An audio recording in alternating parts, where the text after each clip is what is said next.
Lost 2025 event, our online event that we do every year. And this session is all about loss in a twin pregnancy. And I have my lovely friend, Kate, who is joining us today, who's very kindly going to share her story. She's spoken with us before. So as years evolve after loss, our story with the loss evolves also. So we're going to talk about that also. But for those that haven't met Kate before, she's going to introduce herself, tell you how she's got here. Not that this is a place any of us want to be, but tell you how she's arrived in this space. And then we're going to kind of talk about how that was navigated at the time and how Kate's navigating that now. So Kate, welcome. And please, in your own words, introduce yourself. Thank you. And hi, good morning, good afternoon to everyone who's tuning in. I have spoken on this platform before. Some of you may have heard my story, and some of you will be new completely to this space.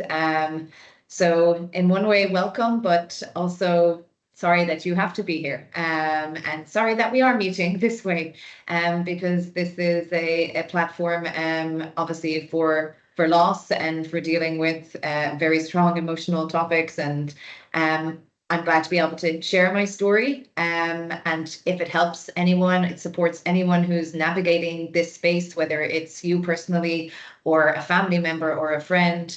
I hope that my story and my advice is all I can say in terms of how I've navigated things, helps you or the person that you are supporting. So I'm Kate. I am a mum of a 5-year-old boy who was conceived as a twin. He had a twin sister who we called Baby Rose or Rose. And our journey began many years ago when myself and my husband decided that, woke up one morning and decided, let's go for it. I think it's time. Let's have a child. And we thought, like most couples think, that was going to be a easy journey to navigate. Unfortunately for us, it was not. We went through many years of various different protocols and treatments around the globe. I'm based in Dubai, so we started here in Dubai, but we did protocols for IVF in Ireland, in the UK, in Prague, and multiple different cycles in all of those locations, so across 5 years. We finally fell pregnant on our 9th IVF. We were coming towards the end of our journey, after many years and emotional, physical, mental, financial draining. We decided to have a donor egg IVF in Prague. And that in itself, obviously, is a whole other complicated topic to navigate, which I won't go into today. But that was the cycle that worked for us.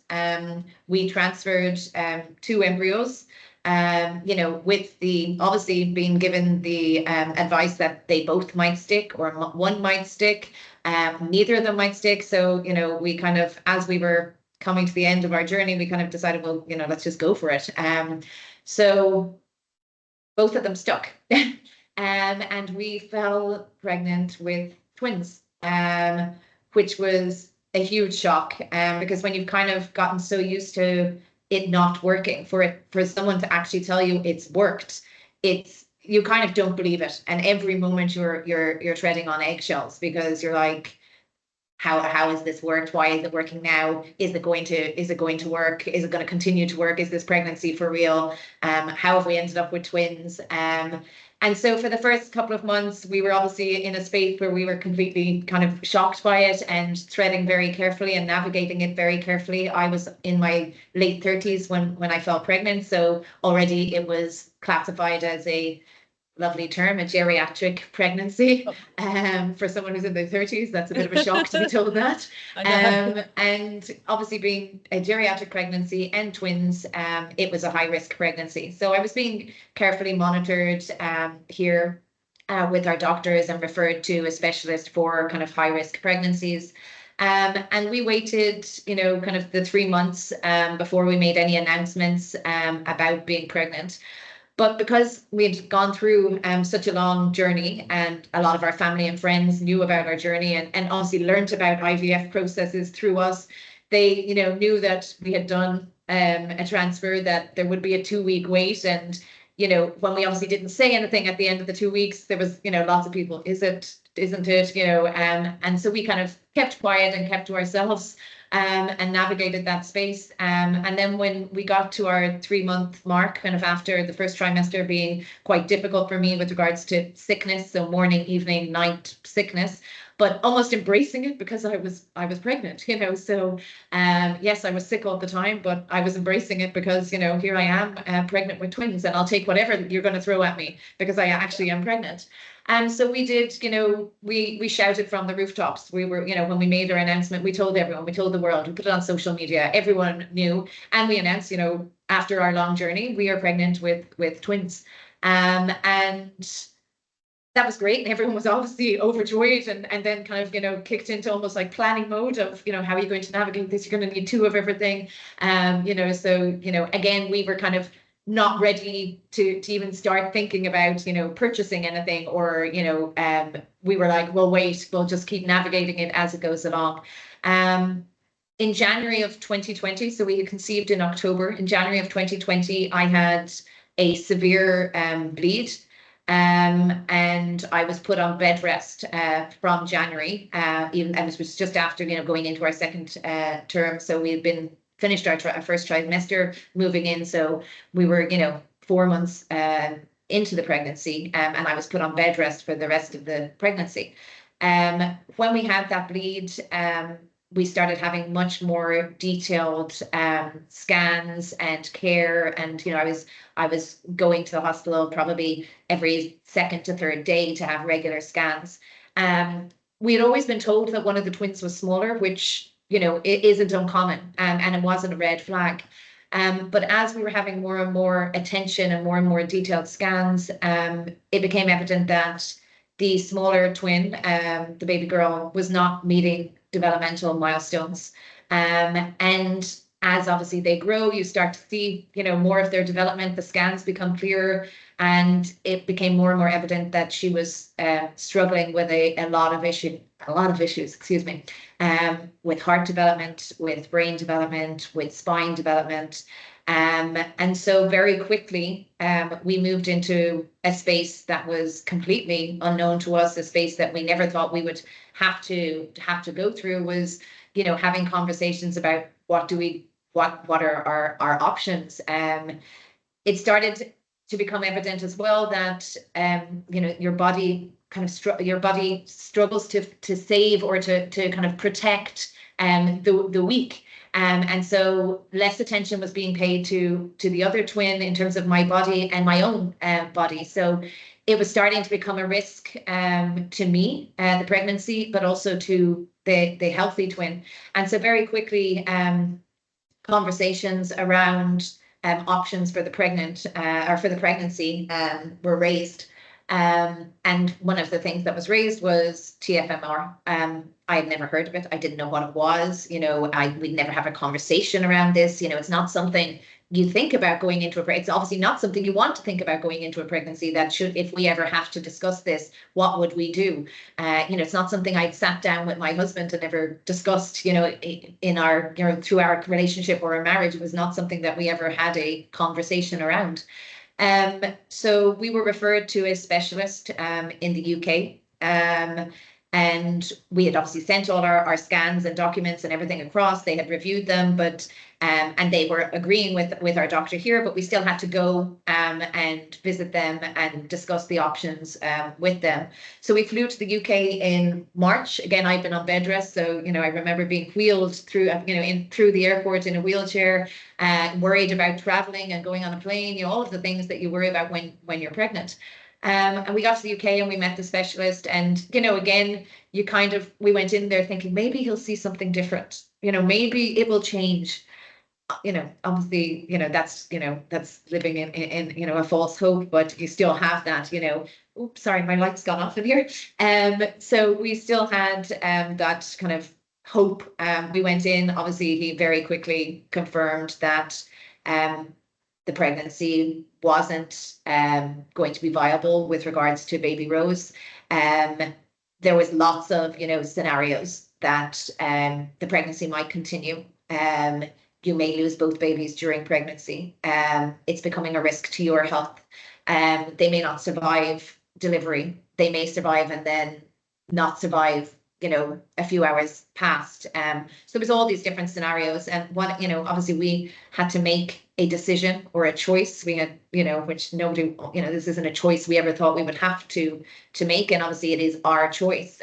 You have to sign a piece of paper that you are choosing to do this. And so when it was kind of becoming more and more evident that obviously I was at risk and our other baby was at risk, we made the choice to have a termination for medical reasons.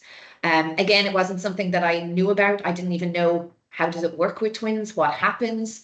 And so we obviously very quickly became not experts, but very quickly got to know all the ins and outs of that space. And the other side of our story is that, it was March 2020, which was the height of COVID. So we got locked out of the UAE. We had gone to the UK for 3 days to see a specialist, and the UAE went into lockdown, and we ended up staying in the UK. Thankfully, I have family who live in London, and there was lots of serendipitous moments. I ended up moving in with her, and the hospital that our very professional and kind doctor worked at was only 10 minutes from her house. So we had all of these kind of meant to be moments, because we were obviously treading on eggshells and wanted to be near to a clinic or near to the hospital, and we were literally 10 minutes away.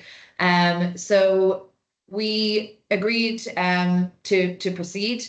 The challenge was that with a TFMR in a twin pregnancy, it does run the risk of, the procedure runs the risk of inducing labor. And obviously, if you have the procedure early in your pregnancy, you might go into labor, and you obviously put a risk on the healthy baby being delivered too early and not surviving.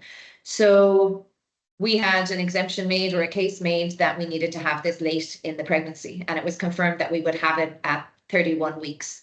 So that in itself was a challenge, because I carried both babies to 31 weeks, both obviously still growing, both moving, both kicking, but one obviously not to the scale of the other one and not developing. And, as she grew, the conditions and issues became much more prevalent. And there was still the risk that, if you wait to 31 weeks, we don't know what could happen in the weeks between now and 31 weeks, but we'll keep you monitored, we'll keep checking.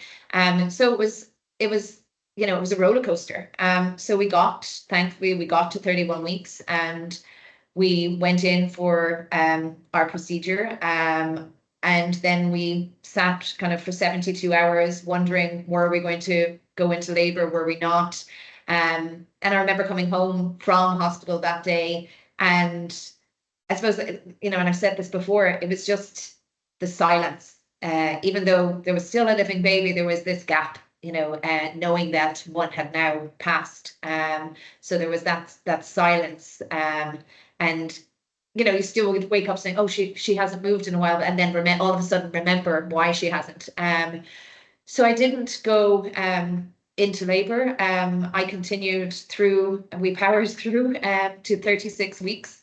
And I carried, obviously, for that 5 weeks, I carried both babies, one living and one passed. And then 36 weeks, June 2nd, I delivered both babies. So Oscar came screaming into the world, and his little twin sister came after him, obviously stillborn. And she was taken away. Obviously, the attention was to him because he was newborn, and making sure everything was okay with him and bringing him to me. And that in itself, that day is a complete whirlwind, because you've got this miracle of finally having a child in your arms, but also knowing that you have lost a baby, and that she was delivered today. And that evening, the nurses came to me, and again, I knew nothing about the space. I didn't know what to expect, going into it. I didn't know what to expect after it. You've had a cesarean and aggressive surgery, you're bed bound, you've got hormones and drugs flying through you, and I have to say the care we got in the UK was next to none. It was unbelievable. And they did things for me and my family that I never would have known about. I never would have thought about. And if anyone kind of learns anything from my journey, it's knowing, I suppose, the options and things that are available to you. So we had a nurse come to us in the evening and explain to us that Rose, our baby girl, was nearby if we wanted to meet her, if we didn't want to meet her, if it didn't have to be today, it could be tomorrow, but that she was there. And it took us a while to kind of navigate what to do. And that evening, I just had this wave of, I need to see her. I'm sitting here with Oscar and I need to see my baby girl. And so they brought her to our room and left us with her, and we met as a family, and we got to have a very unique family moment and say goodbye. And I wouldn't have known to do that. I wouldn't even have thought, you're so conflicted about even your emotions. Should I be happy? Should I be sad? Should I be angry? And so having that care and that, and she was beautiful. And, she had obviously passed at 31 weeks. It was now 36 weeks, so she came to us. The nurses were very kind. They showed us how to hold her. She was beautifully wrapped. She had toys. It was a very special moment. And we got to say our goodbye. And it meant a lot. It gave us a bit of closure. But again, I wouldn't have known. I wouldn't even have crossed my mind to do that, or to ask for that or anything. And then and again, it was COVID, so they looked after us in the height of COVID and let my husband stay with me on the maternity or on the delivery ward. They didn't move us across to the maternity ward because he would have had to leave, and there was no way I could be on my own. I couldn't, I didn't know how to challenge to channel my emotions, and so having him there was a huge support. And then when we left the hospital, they presented us with a memory box, which again, I had never heard about. I didn't know what was in it. They explained to me what was in it. And they said, you don't ever have to open this box if you don't want to, but it's there if you ever do want to open it. And they explained to us what was in it. So they had taken handprints and footprints. There was photos. There was a book, a candle, everything that you might want. And it took us months to open that box. And it was very challenging, but I couldn't imagine not having that anymore. Yeah. And having, when I need to see her, I want to sit in private with the memory box, or we want to look at it as a family. So if anyone, and I know that isn't open to everyone, but if anyone is going through this or knows someone who's navigating, not just in a twin loss, but going through anything like this, if they have the opportunity or the availability to have this, I would recommend it, because you don't have to ever look at it, but if you have it, and it gives you some solace to know that you have it, irregardless of whether you want to look at it or not, you have it. So that's kind of a very brief of how we ended up where we are. And yeah, it's been 5 years. I don't know how it's been 5 years, but 5 years has passed. And yeah, that's a very brief overview of how we ended up in this space. Thank you, Kate. And just what you've been sharing, the part that you shared about the day that you came home after having the procedure for Rose's heart, and that I could feel as you were describing it. I can imagine, that just sinking stillness. And so just lots of love, as always, from me to you. And also what you've been sharing there about the memory making that you don't even know you need. Yeah. because there's so much going on. It's just completely railroading, like shocking, all of it.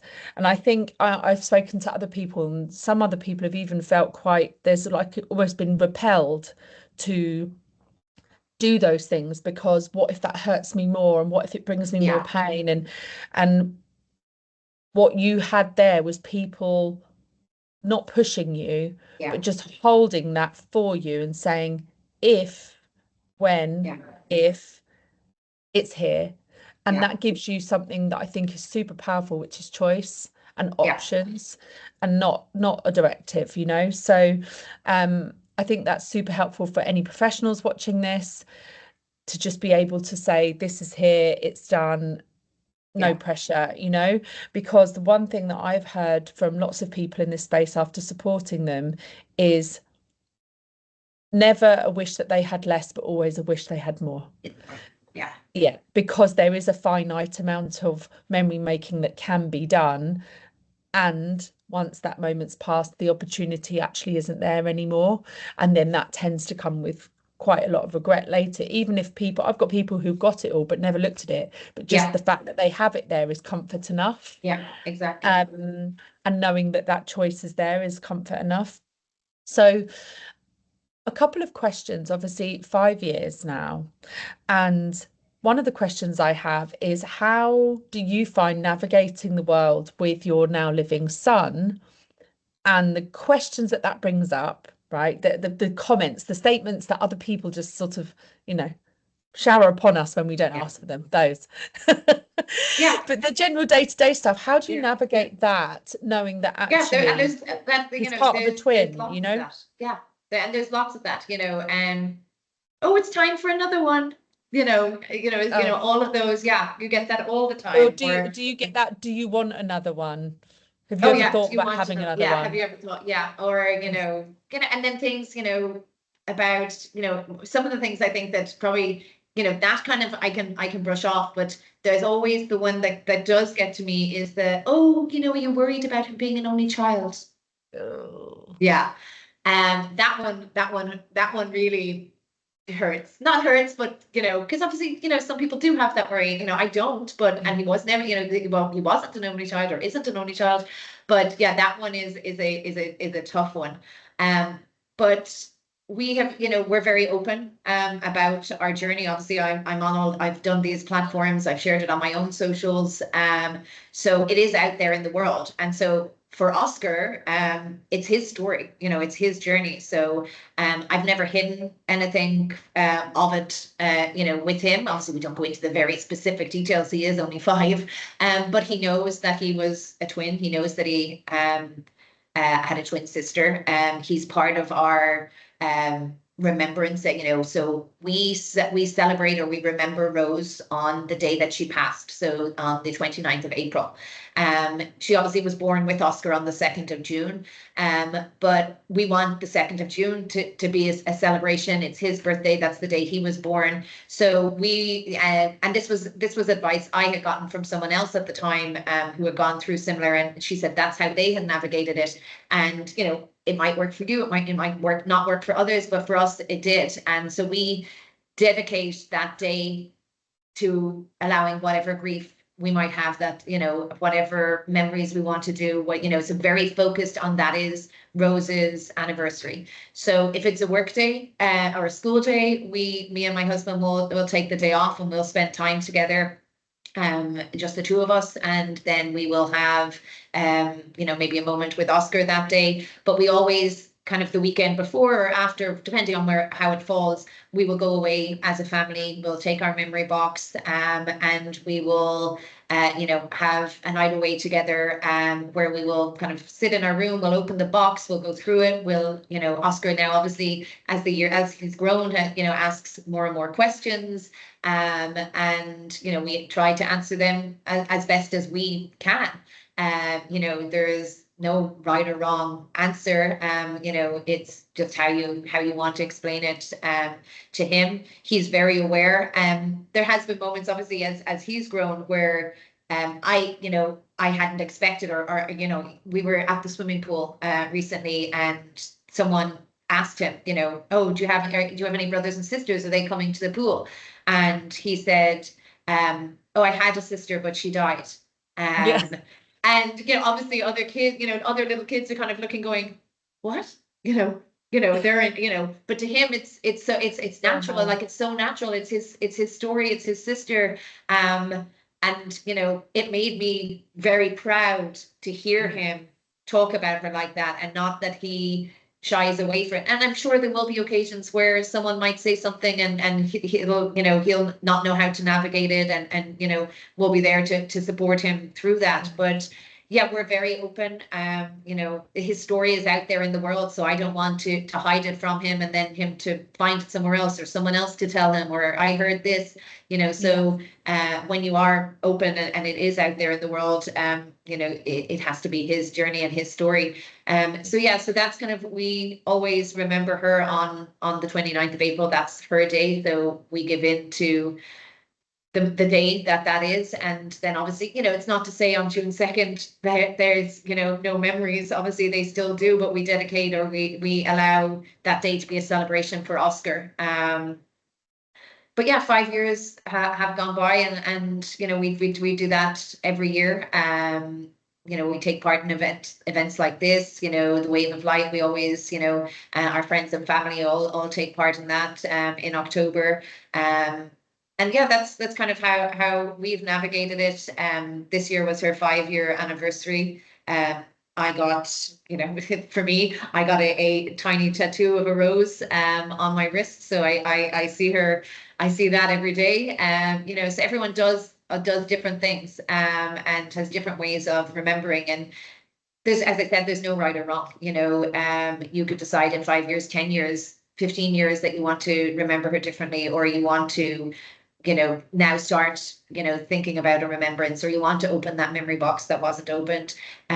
There's no right or wrong way to deal with grief, and it doesn't go away. You learn to live with it.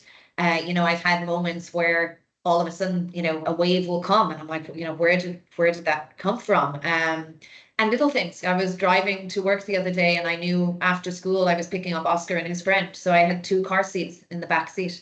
And I looked in my rear view mirror, and I just saw them, and it was like, wow, of the what could have been, yeah. And so there's always, those types of things, and there's things that that still, to this day kind of shock me, that I still have those feelings about, like when there's a baby announcement, of a friend, you're absolutely delighted, but because you've gone through kind of that loss so many times, you still have that, oh, it's not me, even though Yes. I'm not trying to get pregnant or anything like that, you still have those. Or going to like a friend of mine had a gender reveal party recently for her twins, and that was hard, so those moments are always going to be hard. You just kind of learn how to live with them and navigate them, but allow them, allow Yes. it to be hard, allow yourself to be sad, allow the grief to be there. It's not something that you should be ashamed of, or that you feel that you need to move on from, or anything like that, because that's your story, that's your journey, and so you should always allow it, and not seek permission. You can be sad, you can be in grief, you can not want to get out of bed today because just something has sparked it. So yeah, that's kind of that's the space that we're in, and yeah, everyone has different things. When we go home during the summer to Ireland, we scattered her ashes in Ireland, so we walk out to the headland so we scattered it into the wind over the ocean, and every year we walk out, the 3 of us. Obviously he wasn't walking, but now he's walking, running, and we go out, and we all have an actual rose, and we all say something, and we throw our rose into the ocean. And that's just something that we do. So we have lots of different moments throughout the year where we acknowledge her, or we pay tribute to her. But yeah, that's always going to be there. That's not going to change. Sorry, that light keeps coming on and off. It's okay. It's just funny, isn't it? Like how it evolves, how this Yeah. evolves for us.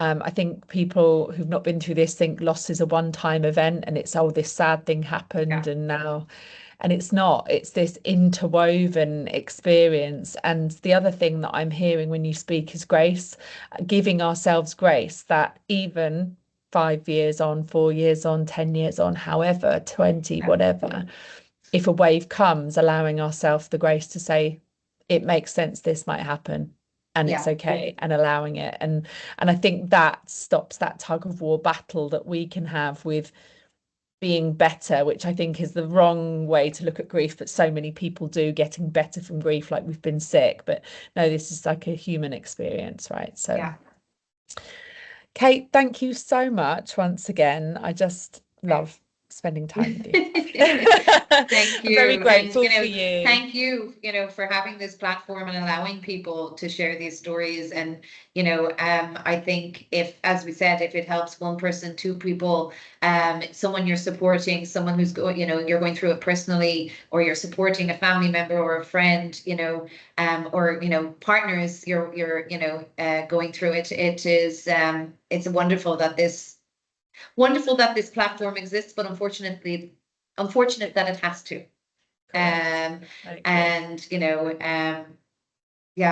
thank you for allowing people this space. Without it, I think everyone would be quite lonely, and I think being lonely in grief, there's nothing worse than that, right? So thank you very much, Kate. Thank you everyone for tuning in.